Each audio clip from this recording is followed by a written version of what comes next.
show, Chiropractic, Connecting People and Communities, with this week's host, Dr. Ankur Prakash. As Dr. Ankur says, and I quote, with integrated medical and wellness offices in both New York City and Raleigh, North Carolina, I have created what many chiropractors and wellness doctors have always dreamed of having, a team driven office that addresses the cause of dis-ease naturally. And now, here's Dr. Encore. Awesome. Thanks, Dr. Stu. Thanks, ChiroSecure, for hosting me and putting me into your inclusion program. Really excited about your vision behind it and to be able to kind of share my story or my journey. 24 years now has gone by so fast, but yet I can still remember it as if it was last week or last month. So um, I think today's episode, as I'd already put into the planning stages, was to talk about just my journey, but also kind of start to dive into like my thoughts on how I run my team and how they run me, and it's as a team-driven approach. So I got a couple of slides here that I'm going to end up sharing. Quick introduction to myself. My name is Ankur Prakash. Dr. Hoffman already introduced me as having practices both in New York, and Raleigh, North Carolina. As you can see now, if we can go ahead and share those slides. Here's my two locations. There's one right in New York, Manhattan. We opened that up in 2004. And then 4 years ago, in fact, we just had our 4-year anniversary last week. We opened up our Raleigh, North Carolina office, and that's the address down in there. So 17 years in New York, 4 years in Raleigh, North Carolina. We've got a dozen or so employees in each office. And one of the things that I kind of want to dive into first before I go into how to attract an A player and how to keep them is just we're no longer getting into our vision. We're no longer getting into our mission or our purpose. We kind of just broke it down into like, hey, what is this company really, really passionate about? What do we love to talk about? What do we love to sell? And so we kind of dived in there and kind of broke that down into a very short statement. And it's to provide natural health solutions that facilitate healing. So that's huge. That's got a lot of statements in there. First of all, it's got to be natural, right? Can't be a part of my living well balanced if it's not. And it's got to facilitate healing. And this is the part that I've known that a lot of my colleagues, a lot of or friends of mine, and even acquaintances have struggled with having multiple services, right? Because I graduated from Life West in 2004. At that point, I considered myself an ultra straight chiropractor. I was president of the Straight Chiropractic Fraternity. I was involved in a lot of straight chiropractic organizations, and that's evolved in the sense that I've now grown my office into a medical wellness center.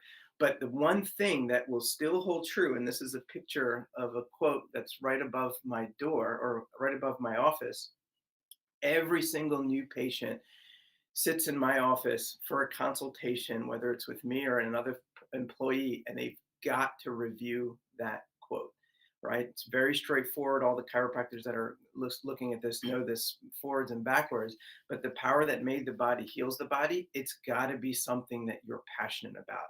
I will not hire an employee that does not believe that to be true 100% of the time. Even if we bring on any new practice members in our office, right? We don't call them patients, we call them practice members. But that is the number one thing that we go through because, hey, that's what we're passionate about, is the power that made the body heals the body. So that's our passion for the office. When we get into like what our niche is, like just what are the things that make us really, really unique? And it's the fact that we have all of these things under one roof, right? And when I first started this back in 2009, 2010 in New York, there was those phrases that's, hey, have a one-stop shop. And on the surface, yes, those are nice. We were also told that, wow, you have a very big multidisciplinary practice. And I'm like, nah, I'm not a big fan of multidisciplinary either, because a lot of medical places have multidisciplinary. They have a person that's looking at the kidneys on one office, another person that's looking at the lungs, another person that's looking at some other pathology, but they're just multidisciplinary. They're not integrated. So our niche, if you can see that on the screen, says it's customized, integrative healthcare in an all-inclusive experience. So again, those are some pretty deep-headed words, but for us, being integrated means that we share each other's notes and records. We share each other's collaborative efforts. So if there's a massage therapist that's working on someone, and then that person now goes to a personal trainer, or if they go to the chiropractor or the physician assistant, everything's got to be trickled down. Everything's got to be communicated with each other. And that's what makes it integrative, and it also makes it collaborative. And of course, customize, we use that word very, very, very strategically because we let people know that we don't have a cookie cutter treatment plan for headaches or for neck pain or for fixing upper and lower cross syndrome. Yes, a lot of it does, parallel other care plans for people, but everything is customized, and we show that to every single new practice member that starts care with us, whether they're coming just for chiropractic or whether they're coming for all these other services. So speaking of the services, so let's go ahead and just kind of map those out. Again, those of you that are going to check out the website, I think they're going to put our contact information there. In the Raleigh office, we do have medical. In both offices, we have chiropractic care. We've got massage therapy. We have our personal trainers, or what we call corrective exercise specialists, doing rehab, also stretching. They'll even get into personal training. Both offices have a nutritional therapist. So we're not looking at dietitian or nutritionist. We're looking at a licensed nutritional therapist that's based out of here in Raleigh. The Raleigh office has cryotherapy and infrared sauna, as well as skincare. And then the New York office, and actually now, as of a few months ago, both offices now have physical therapy. So there's a list of our services. It's pretty comprehensive. If you look at what medical services we provide, again, in the Raleigh website, you'll see that we do things ranging from trigger point injections with Traumeel, which is a plant-based homeopathic injectable that provides pretty instant pain relief. We also do platelet-rich plasma injections. That's your PRP. That's part of our regenerative therapy model. We do fluid flow. We do a lot of other stem cell injections for joint degradation and tears. My physician assistant also does vitamin B12 shots, vitamin D3 shots. And finally, we started about a year ago now doing nutritional IVs. So not just stuff for like hangovers and hydrations, but specific stuff for sports and fatigue, immune boosting. And then, of course, we do some high dosage vitamin C oxidative therapy as well. So always expanding.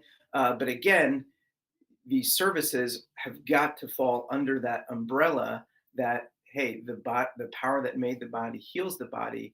We need to make sure that we facilitate or enhance or boost that healing capacity. And that's where all of these services come into play, and a lot of education comes into play. So that's pretty much a breakdown of our philosophy, our passion, our niche, all the services that we provide.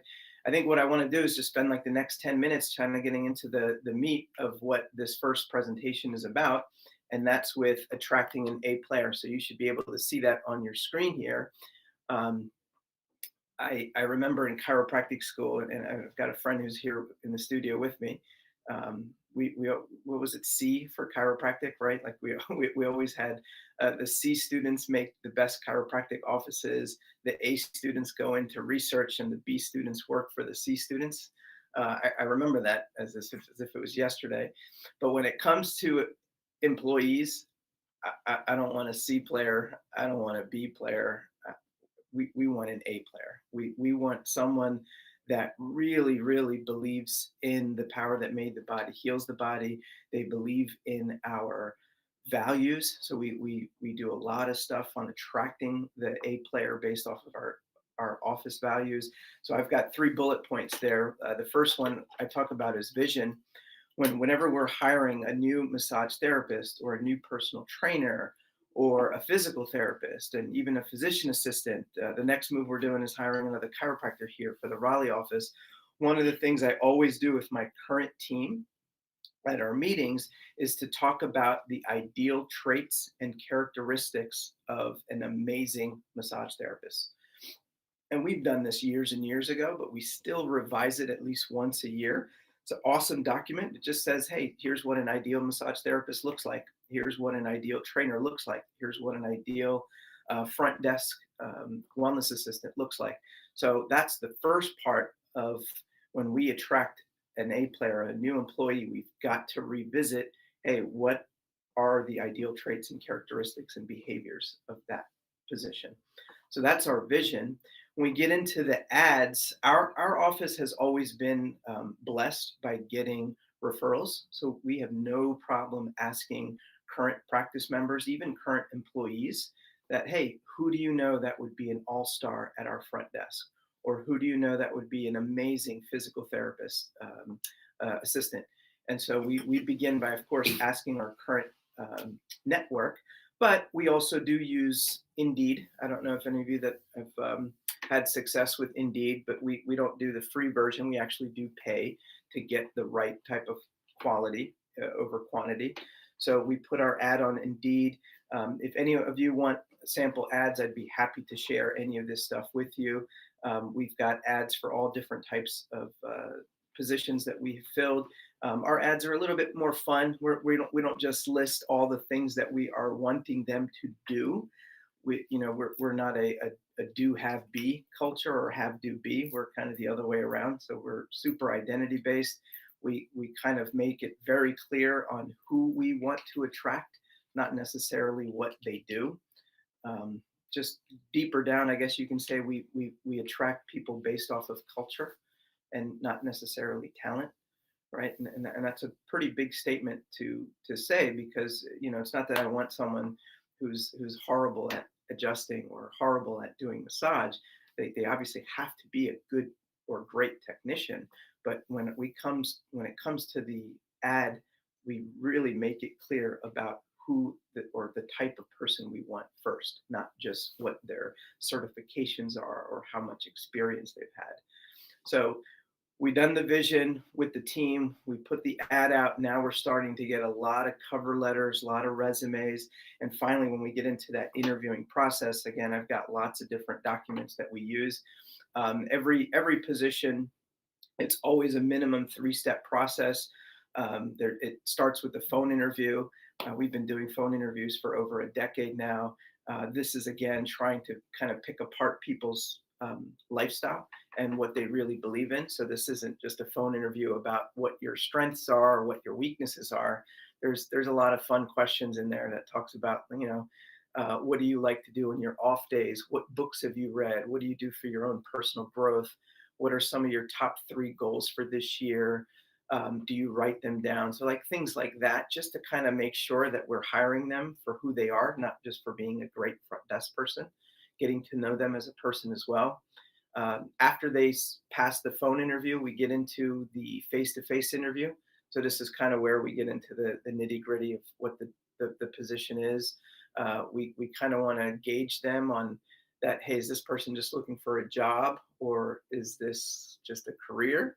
Or is this like a calling, like something that they were just born to do and they were attracted to us to really go forward with their calling? What else do we do face to face? We have them check out the office. The third part of the interviewing phase, once they've passed that level, is to finally shadow a shift.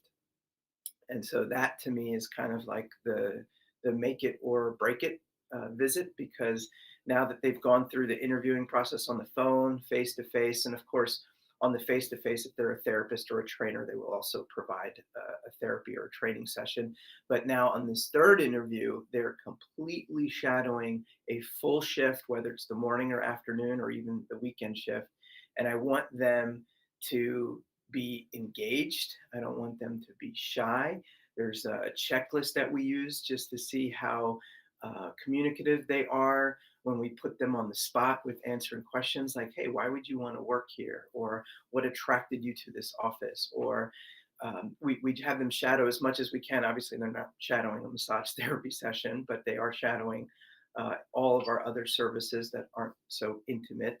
And we kind of want to make sure that not only are they a right fit for us, but are we a right fit for them, right? And so that's kind of like the third and final interviewing stage. And again, once we go through that, regardless of whether you're a personal trainer or massage therapist or front desk, we put everyone through that interviewing process. Then we also, make that decision pretty instantly after they've gone through that third phase. So that kind of wraps up the 3 bullet points on attracting an A player. My last slide pretty much really just kind of talks about, hey, all right, they're hired. So now what? That wasn't necessarily the hardest part. The hardest part now comes. It's like, all right, let's get them on board. Let's start teaching them the way we do things around here, whether it's different from their past career paths, or we just talk about how we do things. And so this is the last slide that I wanted to share with everyone. And then this is something that I've been complimented on for a good amount of time period. I've got an employee in my New York office. She's now been with the company for over 14 years. She's been our office manager for at least 10 of those 14. We've got another woman who's been with us for a little over, just shy of 11 years. She was a trainer first, and now she's running our billing department. So when I bring someone new to the team, I'm really looking for a long-term relationship. It's also one of the questions we asked in our phone interview, and we even put that on our ad, that we're interested in long-term. If there's any reasons why you couldn't make a long-term commitment, please let us know now. And so onboarding someone who's brand new, I mean, for my approach and for my office manager's approach, we will invest as many off days to really have one-on-one intimate training with them. So we use what's called a master training timeline. I've edited this document pretty much year after year. It goes through whether, again, whatever department you've been hired to run, we still want you to learn about the culture of the office. How do we provide a Ritz-Carlton experience? How do we create that wow factor? Even if you're hired as a nutritionist, you need to learn all the philosophy of the massage department, of the personal training department, and the rehab. Every employee needs to be educated on all of the other employees, their departments, what their service offerings are. So our onboarding is pretty structured, especially for the first 2 weeks. I guess in some companies they call that your culture immersion course. So we have something very similar to that. When it comes to vernaculum, I put that in there because I actually started writing a couple of examples, just choosing our words wisely. It's kind of one of those things where I've never liked the word staff. I just, ever since a colleague of mine had told me that it sounds like an infection, why would I ever call an employee who is driving the success of my business and company an infection? So I'm not a big fan of the word staff. We prefer to use team instead. Even when people talk about staff meetings, how many staff meetings you have, I'm like, I don't have any staff meetings. I got weekly team meetings, not staff meetings.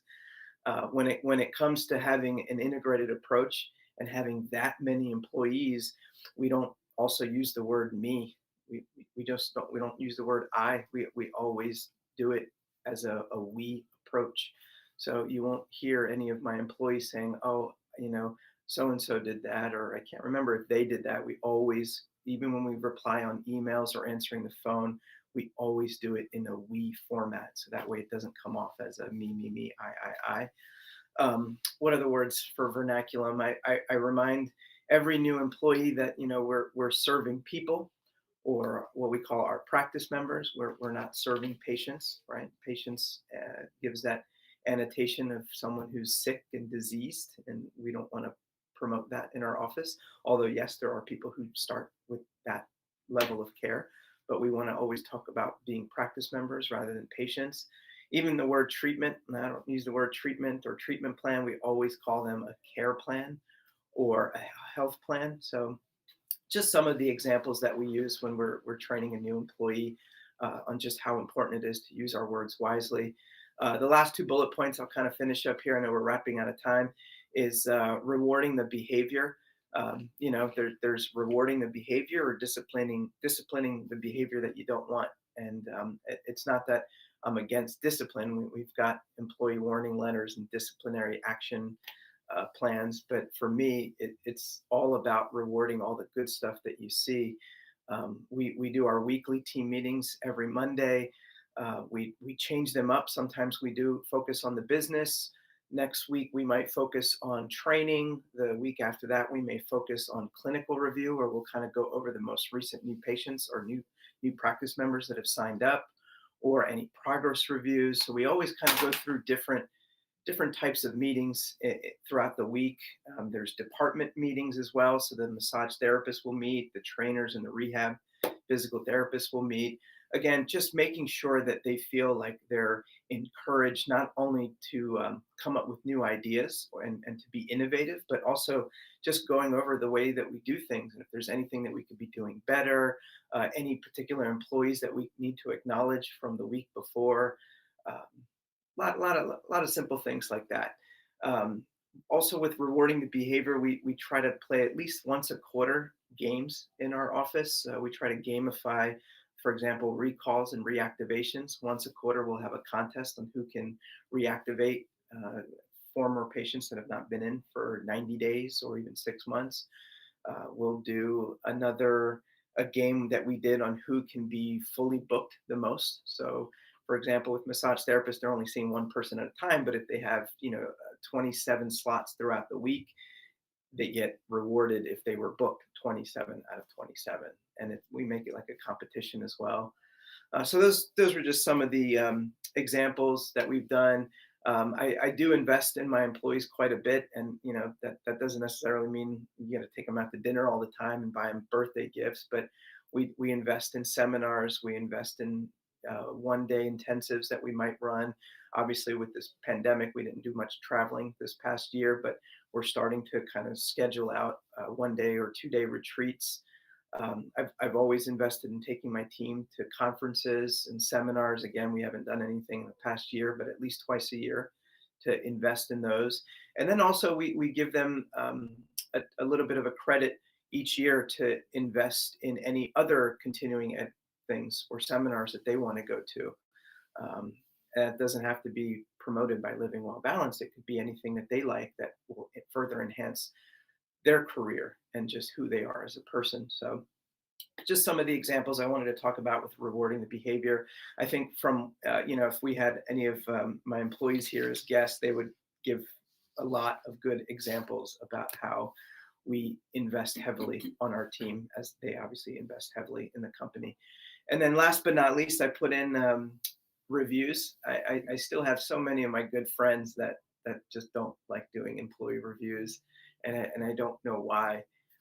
I've been doing employee reviews since the day I graduated in '04, and some of them are very basic when it comes to like your first 90-day review. It's kind of like a spreadsheet that you go through to make sure that people are doing what they're supposed to be doing. But if they're having any trouble, here's the opportunity to give them feedback.